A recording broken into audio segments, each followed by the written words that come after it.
End of chapter exercise question number 1 பாருங்க. Convert the following rational numbers in the form of terminating decimal or non-terminating and repeating decimal, whichever the case may be, by the process of long division. So இந்த problem வந்து டெர்மினேட்டிங்காக இல்லை வந்து நான் terminating ரிப்பீட்டிங்கான்னு கண்டுபிடிக்கணும். எந்த மெத்தடில் அப்படின்னா லாங் டிவிஷன் மெத்தடில் போட சொல்லியிருக்காங்க. ஸோ ஃபஸ்ட்டு கொஷின் வந்து பார்த்திங்கன்னா 3/50 கொடுத்துருக்காங்க. ஸோ 3யை என்ன பண்ணணும் அப்படின்னா 50ஆல் டிவைட் பண்ணணும். ஸோ 50ஆல் டிவைட் பண்ணுறதுக்கு 3 இருக்குது. ஸோ டிவைட் பண்ண முடியாது. ஸோ 0 போட்டு பாயிண்ட் வச்சுக்கோங்க. 30 அகைன் டிவைட் ஆகாது. அதுக்கடுத்து 0 போடணுன்னா இங்கே 0 போட்டுட்டு இங்கே 0 போடணும். So 300. So 250s are 100, 450s are 200, 650s are 300. அப்போ 6 டைம்ஸ் வரும். ஸோ 300 0. ஸோ 3/50 இதோட வேல்யூ வந்து 0.06. ஸோ இது வந்து பார்த்திங்கன்னா டெர்மினேட்டிங்.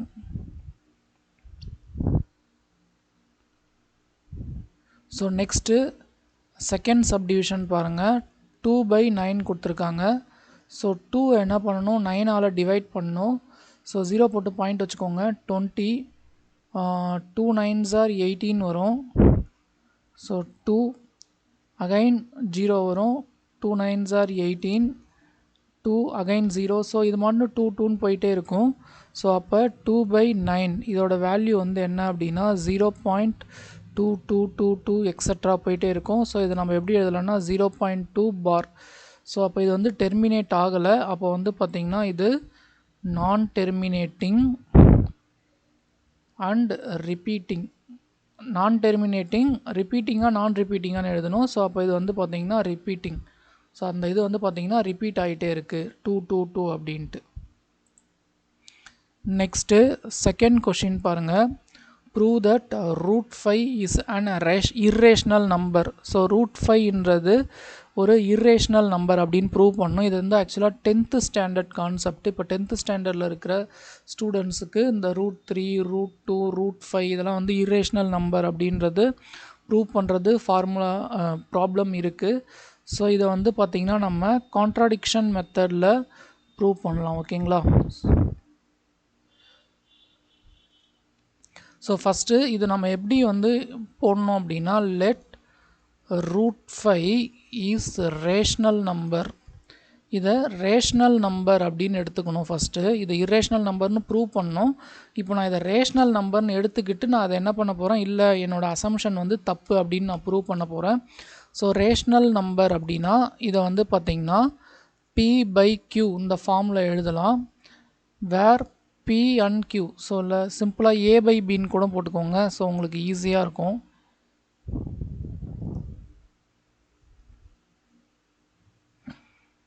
ஸோ ரேஷ்னல் நம்பர்னால் it is in the form of A divided by B.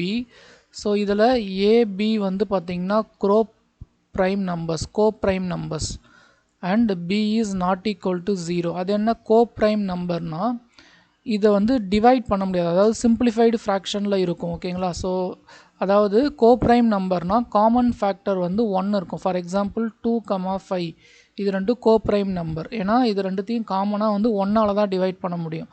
4, 5 இது ரெண்டுமே வந்து கோப்ரைம் நம்பர்ஸ். 6, 11 இது வந்து ஒரு கோப்ரைம் நம்பர்ஸ், தீஸ் நம்பர்ஸ். ஏன்னா இதை வந்து நீங்கள் டிவைட் பண்ணும்போது காமன் ஃபேக்டர் இருக்காது. ஸோ 1 மட்டும்தான் வந்து பார்த்திங்கன்னா காமன் ஃபேக்டராக இருக்கும். அப்போ ஏபின்றது ஒரு கோப்ரைம் நம்பர். ஓகேங்களா? ஸோ இதை A divided by B இது கட் பண்ண முடியாத மாதிரி இருக்கும். 6/11 இந்த மாதிரி ஒரு நம்பராக எடுத்துக்கிறேன். இதை நான் வந்து ரேஷ்னல் நம்பர் அப்படின்றத நான் அசியூம் பண்ணிக்கிறேன். ஓகேங்களா? ஸோ அசியூம் பண்ணிக்கிட்டு நான் என்ன பண்ண போகிறேன், இந்த சம் வந்து ஒர்க் அவுட் பண்ண போகிறேன். ஸோ இந்த √5 B எங்கே எடுத்துகிட்டு வந்துடுங்க, into B equal to A. ஓகேங்களா? இப்போ நான் நெக்ஸ்ட் ஸ்டெப் என்ன பண்ண போகிறேன் அப்படின்னா இதை ஸ்கொயர் பண்ண போகிறேன்.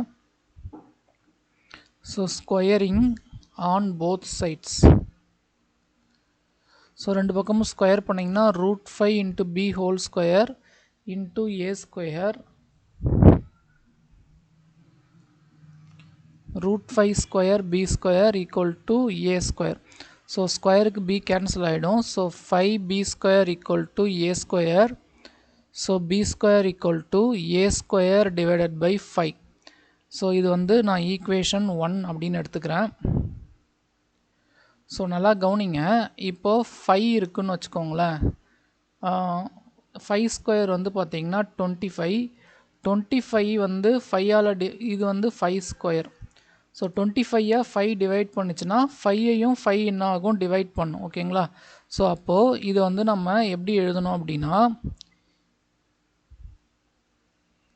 a square is divisible by 5, then a is also divisible by 5. So A ஸ்கொயரை 5ஆல் டிவைட் பண்ணிங்கன்னா ஏவையும் என்ன பண்ண முடியும் 5ஆல் டிவைட் பண்ண முடியும். ஃபார் எக்ஸாம்பிள் 6 இருக்குது, 6ஐ ஸ்கொயர் பண்ணிங்கன்னா 36, 36ஐ 2ஆல் டிவைட் பண்ணிங்கன்னா 6ஐயும் என்ன பண்ண முடியும் 2ஆல் டிவைட் பண்ண முடியும். ஓகேங்களா? ஸோ 36 2ஆல் டிவைட் பண்ண முடிஞ்சதுன்னா 6ஐயும் வந்து பார்த்திங்கன்னா நம்ம 2ஆல் டிவைட் பண்ண முடியும். ஸோ இது வந்து பார்த்திங்கன்னா பை தியரம். ஓகேங்களா? If a square is divisible by 5, a is also divisible by 5. ஓகேங்களா? ஸோ இப்போது b square equal to a square divided by 5. இது வந்து பார்த்தீங்கன்னா நான் ஈக்குவேஷன் 1 அப்படின்னு எடுத்துக்கிறேன். ஓகேங்களா?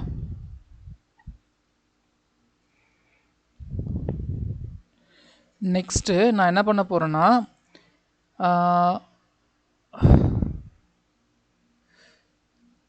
ஏவை வந்து பார்த்திங்கன்னா 5 இன்ட்டு சி அப்படின்னு அசியூம் பண்ண போகிறேன். ஏவை வந்து 5 இன்ட்டு சி. நான் ஏன் வந்து ஏவை 5 இன்ட்டு சி அப்படின்னு அசியூம் பண்ண போகிறேன்னா ஏ வந்து 5ஆல் டிவைட் பண்ணுற மாதிரி இருக்குது. இப்போ 5ஆல் டிவைட் பண்ணுற நம்பர்லாம் பாருங்களேன், 10, 15, 20, 25. இப்போ 10ஐ வந்து நம்ம எப்படி எழுதலாம் 5 இன்ட்டு 2. 15ஐ எப்படி எழுதலாம் 5 இன்ட்டு 3. 20 எப்படி எழுதலாம் 5 இன்ட்டு 4. 25 எப்படி எழுதலாம் 5 இன்ட்டு 5. அப்போது ஏ வந்து பார்த்திங்கன்னா 5ஆல் டிவைட் பண்ணக்கூடிய நம்பராக இருக்குது. அப்போ நம்ம ஏவை வந்து 5 இன்ட்டு எனிதிங் அந்த மாதிரி எழுதலாம். ஏபி நான் ஆல்ரெடி அசியூம் பண்ணதால் நான் என்ன பண்ணிட்டேன் சி அப்படின்னு எடுத்துக்கிறேன். So c is some integer. It may be 1, 2 எதுவாக வேணால் இருக்கலாம். இப்போ நான் ஏக்கு பதிலாக நாங்கள் என்ன பண்ணணும்னா 5c அப்படின்னு போடணும். So B square equal to ஏக்கு பதிலாக 5c போட்டுக்கோங்க, ஹோல் ஸ்கொயர் டிவைடட் பை 5. இப்போ இதை ஸ்கொயர் பண்ணுங்கள். So B square equal to 5ஐ ஸ்கொயர் பண்ணிங்கன்னா 25, சிஐ ஸ்கொயர் பண்ணிங்கன்னா C square divided by 5. 5 1 5 is 5, 5 5s are 25. So B square equal to 5c square.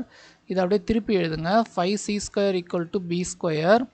So c square equal to b square divided by 5. இப்போது இதே மாதிரி இங்கே இருக்குது பாருங்கள், b square equal to a square by 5 இருக்குது. இங்கே c square equal to b square by 5 இருக்குது. அப்போது இங்கே நம்ம என்ன சொல்லணும்னா if b square is divisible by 5, then b is also divisible by 5. So B square வந்து 5ஆல் டிவைட் பண்ண முடிஞ்சதுன்னா பியையும் வந்து பார்த்திங்கன்னா நம்ம 5ஆல் டிவைட் பண்ண முடியும். ஸோ இதை ஈக்குவேஷன் 2ன்னு எடுத்துக்க போகிறேன். ஸோ அப்போது b is a factor of 5. So b வந்து பார்த்திங்கன்னா 5உடைய ஃபேக்டர். ஓகேங்களா? அப்போது by 1 and 2, 5 is common factor for a and b. So ஏக்கும் பிக்கும் 5 வந்து காமன் ஃபேக்டராக இருக்குது. ஏன்னா இங்கே a ஈக்குவல் டு 5cன்னு வருது. இங்கே பியும் வந்து பார்த்திங்கன்னா நம்ம இப்படி எழுதலாம். ஏன்னா பி ஸ்கொயர் 5ஆல் டிவைட் ஆகுதுன்னா பியும் 5ஆல் டிவைட் ஆகும். அப்போ பி ஈக்குவல் டு 5d அப்படின்னு எழுதலாம். பட் நம்ம என்ன அசியூம் பண்ணோம் அப்படின்னா அவர் அசம்ஷன். ஸோ நம்ம ஸ்டார்டிங்கில் என்ன அசியூம் பண்ணோம், ஏபி வந்து பார்த்திங்கன்னா கோப்ரைம் நம்பர் அப்படின்னு அசியூம் பண்ணோம். ஓகேங்களா? ஸ்டார்டிங்கில் கோப்ரைம் நம்பர்னால் no common factor. No common ஃபேக்டர்னு வச்சு ஒர்க் அவுட் பண்ணும்போது ஏக்கும் பிக்கும் 5ன்றது காமன் ஃபேக்டராக வருது. ஸோ இந்த ரூட் 5க்கு சால்வ் பண்ணுறதால இப்போ 3க்கு சால்வ் பண்ணோம், ரூட் 3க்கு சால்வ் பண்ணோன்னா 3 வரும், ரூட் 2க்கு சால்வ் பண்ணால் 2 வரும். ஸோ ஏன் வந்து நம்ம அசியூம் பண்ணது ஏபி கோப்ரைம், ஆனால் இங்கே வர்றது காமன் ஃபேக்டர் 1ஐ விட வேறு காமன் ஃபேக்டர் இருக்குதுன்னு வருது, 5ன்றது காமன் ஃபேக்டராக இருக்குதுன்னு வருது.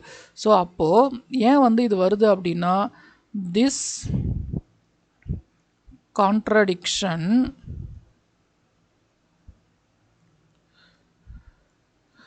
arisen because ஏன் இது வருது அப்படின்னா our assumption is wrong. So நம்மளோட அசம்ஷன் வந்து ராங். நம்ம என்ன அசியூம் பண்ணிக்கிட்டோம், √5 வந்து ரேஷ்னல் நம்பர்னு அசியூம் பண்ணிட்டோம். அது வந்து தப்பு. அப்போ அது ரேஷ்னல் நம்பர் இல்லைன்னா √5 வந்து பார்த்திங்கன்னா இர்ரேஷ்னல் நம்பர். ஓகேங்களா. √5 வந்து ரேஷ்னல் நம்பர் இர்ரேஷ்னல் நம்பர்னு ப்ரூவ் பண்ண சொல்கிறாங்க.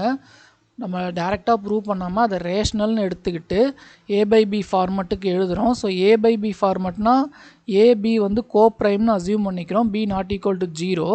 பட் இது ரெண்டுத்தையும் நம்ம ஸ்கொயர் பண்ணும்போது நமக்கு என்ன வருது அப்படின்னா b² ஈக்குவல் டு a² / 5 வருது. அப்போ a வந்து b-ஆல் 5ஆல் டிவைட் ஆகுன்னு வருது. அப்போ a ஈக்குவல் டு 5 × c அப்படின்னு எழுதலாம். c is some integer. So அப்போ ஏக்கு வந்து 5ன்றது காமன் ஃபேக்டராக இருக்குது. அப்போ a ஈக்குவல் டு 5 சப்ஸ்டியூட் பண்ணும்போது c² ஈக்குவல் டு b² / 5 வருது. அப்போ bக்கும் வந்து பார்த்திங்கன்னா 5ன்றது காமன் ஃபேக்டராக இருக்குது. அப்போ 1, 2 ரெண்டையுமே கம்பேர் பண்ணும்போது ஏக்கும் பிக்கும் 5 வந்து காமன் ஃபேக்டராக இருக்குது. ஆனால் நம்ம அசம்ஷன் படி ஏபி வந்து கோப்ரைம், அதுக்கு 1 மட்டும்தான் காமன் ஃபேக்டராக இருக்கணும்னு நம்ம அசியூம் பண்ணியிருக்கோம். No common factor except 1. But இங்கே 5ன்னு வருது. அது எதனால் வருதுன்னா நம்ம அசம்ஷன் தப்பாக இருக்கிறதால தான் வருது. அப்போ நம்ம அசம்ஷன் வந்து தப்பு. ஸோ √5 வந்து பார்த்திங்கன்னா ஒரு இர்ரேஷ்னல் நம்பர். ஓகேங்களா.